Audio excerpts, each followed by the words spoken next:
နေ့ကြာလုံးအလုပ်တွေများကြီးလုပ်နေပေမဲ့ဘာမှဖြစ်ဖြစ်မြတ်မရှိဘူးလို့ခံစားရဘူးလား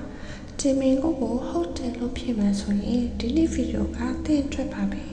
ဘာလို့လဲဆိုတော့စီးပွားရေးမှာအမြင်မှုဆိုတာအလုပ်များကြီးလုပ်တာမဟုတ်ပဲမှန်ကန်တဲ့အလုပ်တစ်ခုတည်းကိုအာရုံစိုက်လုပ်ရတာပဲဖြစ်လို့ပါမင်္ဂလာပါဒီနေ့မှာတော့ Gary Clayler ရဲ့နာမည်ကျော်တဝမ်းသစ်ဆောက်တဲ့ကစီးပွားရေးမှာအမြင်မှုရဖို့အတွက်အရေးကြီးဆုံးအာရုံစိုက်မှုစွမ်းအင် focus energy ကြောင့်ကိုဆွေးနွေးပြီးတော့မှာပဲဖြစ်ပါတယ်ဆရာကြီးဖေမြင့်ဘာသာပြန်ဆိုထားတဲ့အချက်အလက်တွေနဲ့လက်တွေ့ကျင့်သုံးလို့ရမယ်ဒီလမ်းတွေကိုလည်းမျှဝေပေးသွားမှာပါ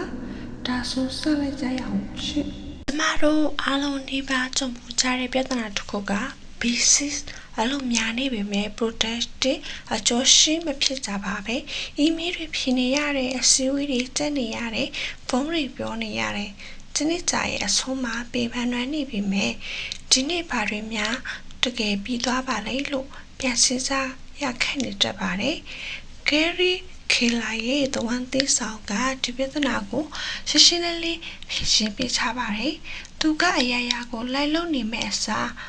အချို့တရားမှုရှိဆုံးအလုပ်တစ်ခုကိုပဲရွေးလုပ်ခြင်းကသာအမြင်မှုကိုဦးတည်တယ်လို့ဆိုပါတယ်ဒီယူဆကဒိုမီနိုအချို့တရားမှုလိုပါပဲဒိုမီပြားလေးတွေကိုစနစ်တကျစီထားပြီးအရှိဆုံးကအသေးဆုံးပြားလေးကိုတွန်းလဲလိုက်တာနဲ့နောက်ကအပြားကြီးတွေအလုံးဆက်တက်လဲကျသွားတယ်လို့ပေါ့စီးပွားရေးမှာလည်းကျွန်တော်တို့ရဲ့အကြီးမားဆုံးပန်းနဲ့စီရဖို့အတွက်အရေးကြီးဆုံးတစ်ခုတည်းကိုအရင်ဆုံးလုပ်ပေးရပါမယ်အဲ့ဒါပြီးလို့ရှိရင်နောက်ထပ်အရေးကြီးဆုံးတစ်ခုတည်းကိုထပ်လုပ်ရပါမယ်ဒီတော့အရေးကြီးဆုံးမင်းကိုကပါလေခီလာကအခုလိုမင်းခိုင်းပါတယ်ဒီအလုပ်ကိုလုပ်လိုက်ခြင်းအဖြစ်တခြားအလုပ်တွေအားလုံးဟာလုပ်ရမလို့တော့အောင်ဒါမှမဟုတ်လုပ်ရတာပိုလွယ်ကူသွားအောင်ဖြစ်စေမယ့်အဓိကဆုံးအလုပ်တစ်ခုကပါလေဒီမင်းကိုဖြစ်တတ်ဖို့ကအမြင်မှုရဲ့တော့ချက်ပါပဲ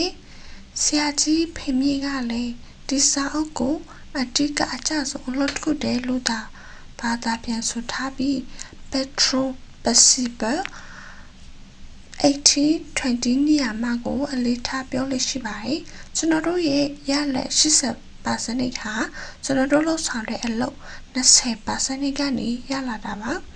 ဒါကြောင့်ဘယ်20%ကအသစ်စီးပွားရေးအတွက်တကယ်ကိုအကျိုးပြုလဲဆိုတာကိုရှာဖွေပြီးအဲ့ဒါကိုပဲအာရုံစိုက်ပါကဲဒါဆိုလက်တွေ့ဘဝမှာဘယ်လိုကျင့်သုံးကြမလဲ to do list ထဲ success list ကိုသုံးပါလောက်ဆရာရှိတာတွေအကုန်ခြိုက်ရင်းနေမဲ့စာ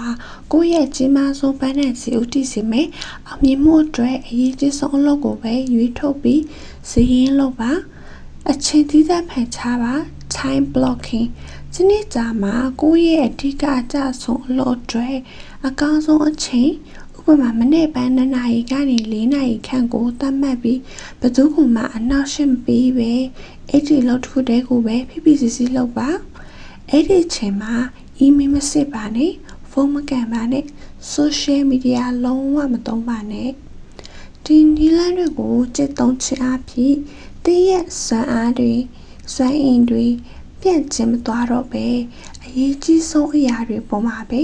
ပေါ်အောင်နိုင်မှာဖြစ်ပါတယ်ဒါကတင့်ကိုအချင်းတို့အတွင်းပုံမကြီးမားတဲ့ရလဒ်တွေကိုရရှိစေမှာပါကဲဒါဆိုဒီနေ့ဗီဒီယိုလေးကနေ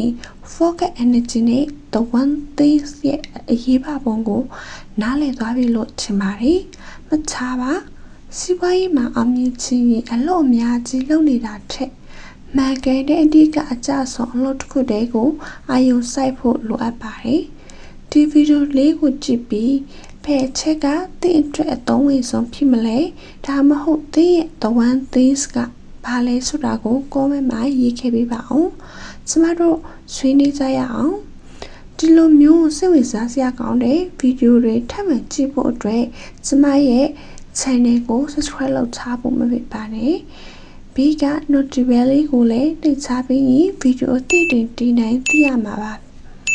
နောက်ထပ်ဗီဒီယိုတစ်ခုမှာပြန်လည်ဆုံတွေ့ကြမယ်နော်အားလုံးပဲအာရုံဆက်ဆက်မှုစွမ်းအင်တွေပြည့်ဝကြပါစေ Bye for now